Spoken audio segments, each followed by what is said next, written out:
과잉 생산으로 인한 산지 폐기 실태 기획 보도해드리고 있습니다.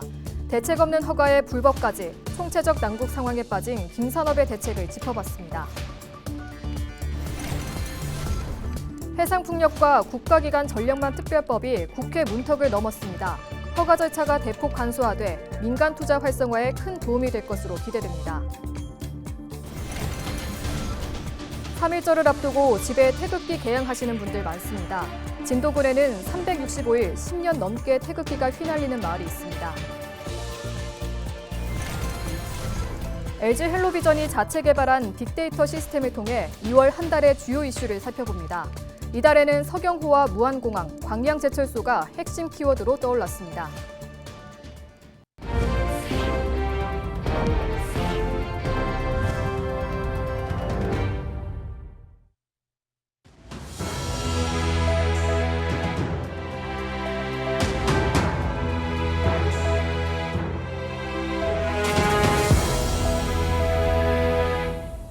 시청자 여러분 안녕하십니까? 헬로티비 뉴스입니다. 올해 물김 과잉 생산으로 인한 산지 폐기 사태 기획 보도해드리고 있습니다. 김 가공과 유통 과정 때문에 마른 김 가격은 천정부지로 치솟고 있는데요. 김이 아니라 금으로 불리게 된 김산업, 종합적인 대책을 조명해봅니다. 서경 기자입니다. 우리나라 김 양식 면적은 6만 5천여 헥타르. 전체의 92%를 전남에서 생산해내고 있지만 지난해 해수부가 허가한 추가 양식 면적만 5천여 헥타르가 늘었습니다. 더 큰 문제는 불법 양식장입니다. 전남 김 양식장 가운데 37%가 불법 양식장으로 추정되고 있기 때문입니다. 국회 농해수위 주철현 의원은 불법 양식으로 인한 피해가 김산업 전반에 악영향을 끼치고 있다며 뿌리를 뽑아야 할 때라고 강조했습니다. 하지만 바다 한가운데서 양식되는 김을 지자체가 모두 단속하기란 사실상 불가능한 상황. 주 의원은 이들이 단속에 걸리면 불법 수익의 몇 배를 벌금으로 매기고 향후 몇 년 동안 양식업을 할 수 없도록 하는 등 처벌 수위를 대폭 강화해야 한다고 주장했습니다. 불법 양식장에 대한 철저한 단속, 또 불법 이익을 초과하는 엄정한 불이익 부과가 필요하다고 생각을 합니다. 대규모 불법 양식장 단속과 철거는 한계가 있을 수밖에 없으니까 불법 양식장 규모에 비례해서 수익을 넘는 거액의 과태료를 부과해야 됩니다. 단속을 않는 공무원은 그냥 문책을 해야 되고요. 물김이 과잉 생산되고 있음에도 소비자 가격이 하락하지 않는 건 저장소가 부족하기 때문입니다. 문금주 국회의원은 지난해 해수부가 김 양식 신규 허가를 내주면서도 물김 저장소는 한 곳도 늘지 않았다고 지적했습니다. 그러면서 더 이상 물김을 버리는 사태가 없도록 안정적으로 물김을 저장하고 가공하는 기술 개발이 시급하다고 강조했습니다. 또 생산부터 가공, 판매까지 김산업 전반을 수정해야만 농가와 소비자 모두 이익이 될 거라고 말했습니다. 물김 저장 기술과 저장 시설을 좀 개발하는 부분이 필요하고 앞으로 생산에서부터 판매까지 이루어지는 이런 부분들을 종합적으로 관리할 수 있는 가칭 김산업진흥공사와 같은 기구도 이제는 세울 시기가 됐지 않나 이런 생각을 하면서 제안을 했습니다.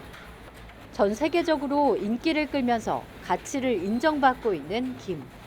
김산업이 총체적 난국 상황에 빠진 가운데 실효성 높은 관련 법안과 물김 경쟁력 강화 방안이 시급한 실정입니다. 헬로티비 뉴스 서경입니다. 해상풍력 발전 사업을 육성하고 국가기관 전력망을 확충하는 특별법이 국회에서 통과됐습니다.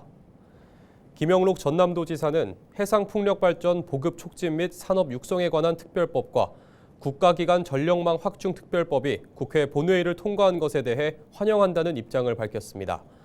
해상풍력 특별법이 통과되면서 인허가 절차가 대폭 간소화되고 민간 투자 활성화를 위한 법적, 제도적 기반이 마련됐다고 설명했습니다.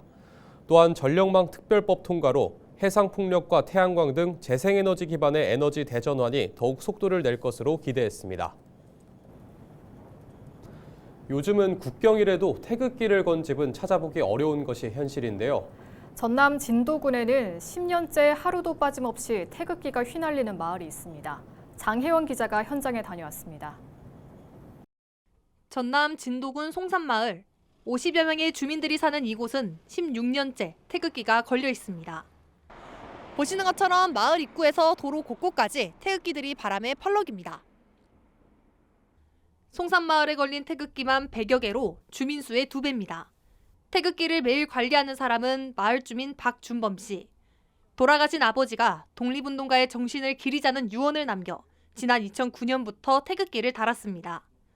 박 씨는 1년에 6번 정도 자비를 들여 태극기를 교체했는데 3년 전부터는 진도군의 지원을 받고 있습니다. 박 씨는 자신이 살아있을 때까지는 계속 태극기를 개항할 계획이라고 말합니다. 돌아가신 선친께서 2009년 3월 1일 기념비를 설립하여서 그 훌륭한 정신을 후세들에게 알리고자 각 집집마다 그리고 마을 입구에 100여 개를 태극기를 달기 시작해서 지금까지 이어져 오고 있습니다. 제가 80까지 산다고 해도 앞으로 15년은 더 달아야 되겠죠. 제가 살아있는 한 태극기는 펄럭입니다. 이 마을에서 태극기가 특별한 의미를 갖게 된 것은 독립운동가 고 박종식 선생 때문.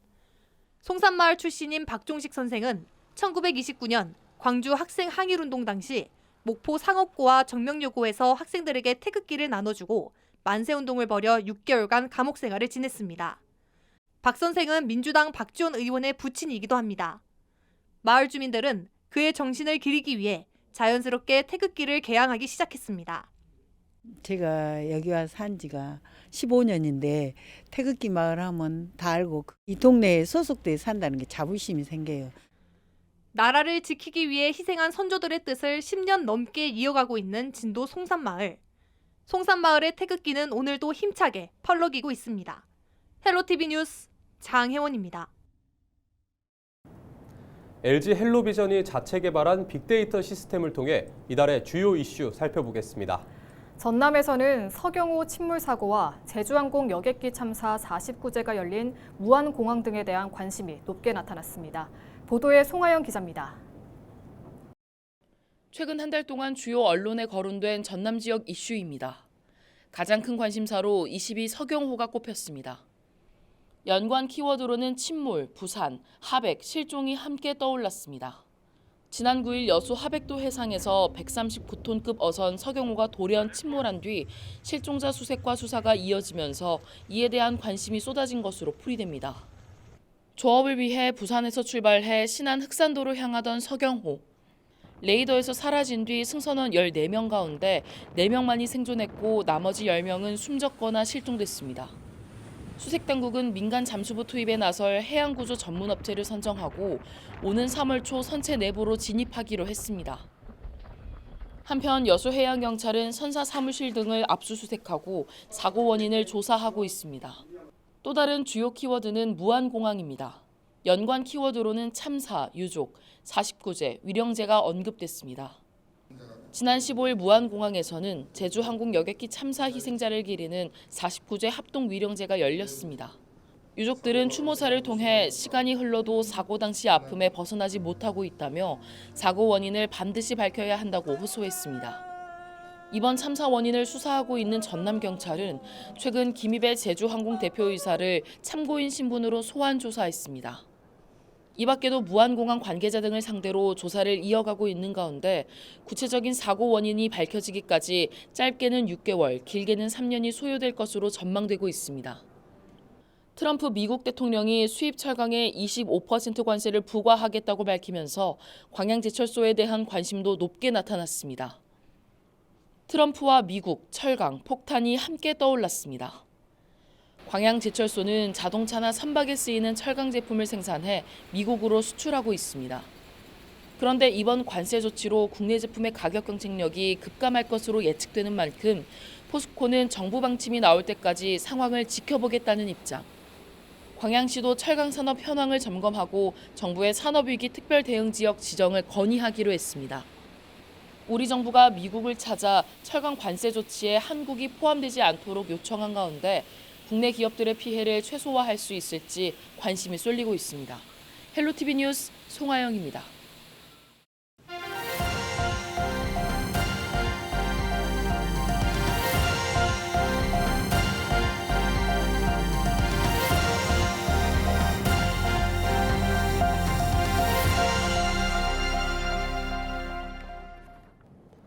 퇴근하던 여수 해양경찰관이 여객선에서 심장질환으로 쓰러진 60대 남성을 구조했습니다.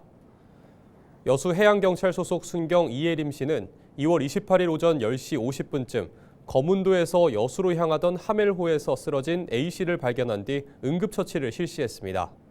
이후 A씨는 나로도 축정항에서 구급대를 통해 병원으로 이송된 것으로 전해졌습니다. 이 씨는 해양경찰로서 해야 할 일을 했을 뿐이라며 누구라도 같은 상황이라면 돕는 게 당연하다고 전했습니다.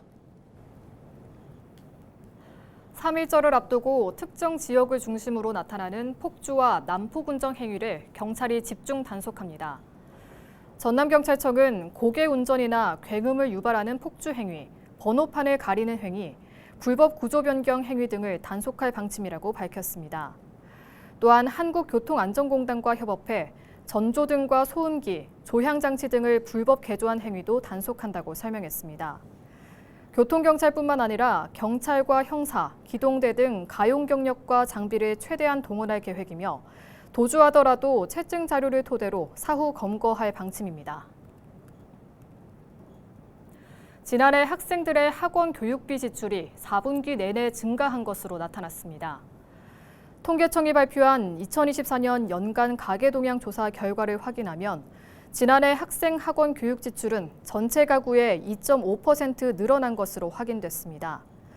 국회 교육위원회 김문수 의원은 윤석열 정부 출범 이후만 놓고 보더라도 학생 1인당 월 평균 사교육비가 18.33% 증가했다고 지적했습니다. 김 의원은 윤 정부가 대학 등록금은 인상시키고 초중고 사교육비는 늘렸다고 꼬집었습니다. 이낙연 전 국무총리가 2월 28일 목포 김대중 노벨평화상 기념관에서 시국 강연회를 열고 정치적 갈등을 해결하는 등 정치 개혁을 추진해야 한다고 밝혔습니다. 이 전 총리는 7공화국으로 가기 위해 극단적 대립을 해소하고 개헌과 다당제 도입을 위한 노력이 필요하다고 강조했습니다. 또 김대중 전 대통령의 통합과 화합 정신을 계승해 새로운 정치 질서를 만들어야 한다고 설명했습니다. 전남교육청의 해외 인재 유학 사업에 참여한 학생들이 3월부터 전남 지역 고등학교에 입학합니다. 이번 사업에 참여한 유학생은 모두 77명으로 지난 2주 동안 사전 교육을 통해 한국 문화 적응을 마쳤으며 3월 4일부터 5개 직업계 고등학교에 입학할 예정입니다. 전남교육청은 유학생들이 안정적으로 학교 생활을 이어갈 수 있도록 다양한 지원책을 마련할 방침입니다. 강진군이 강진쌀의 해외 시장 진출을 본격적으로 추진하면서 농업인 소득 증대에 나섰습니다. 강진군은 지난해 12월 강진쌀을 몽골에 20톤 수출한 데 이어 지난 2월 27일에는 추가로 40톤을 몽골에 수출했습니다. 강진군은 중국 텐진 시장 진출을 위한 각종 등록 절차를 마치고 필리핀과의 수출 협의를 진행해 판로 개척에 속도를 낼 계획입니다. 광양시가 매화축제 입장료를 전액 지역 상품권으로 환급합니다. 광양 매화축제 입장료는 성인 5,000원, 청소년 4,000원으로 확정됐습니다. 면제 대상은 6세 이하나 65세 이상, 19세 미만 광양시민과 장애인, 국가유공자 등입니다.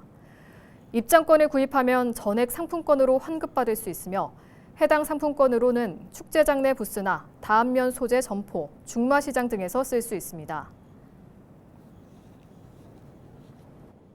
여수시가 관광 수요가 증가하는 3월부터 10월까지 관광종합대책반을 운영합니다. 여수시 관광종합대책반은 바가지 요금과 불친절, 호객행위 등 불공정 영업행위를 근절하고 음식점과 숙박업소를 대상으로 운영 규정 준수 여부를 점검할 예정입니다. 이와 함께 향일암과 오동도 등 주요 명소 부근에서 교통지도를 실시해 교통량을 분산하고 관광 안내소를 통한 맞춤 안내로 관광객 만족도를 높일 계획입니다.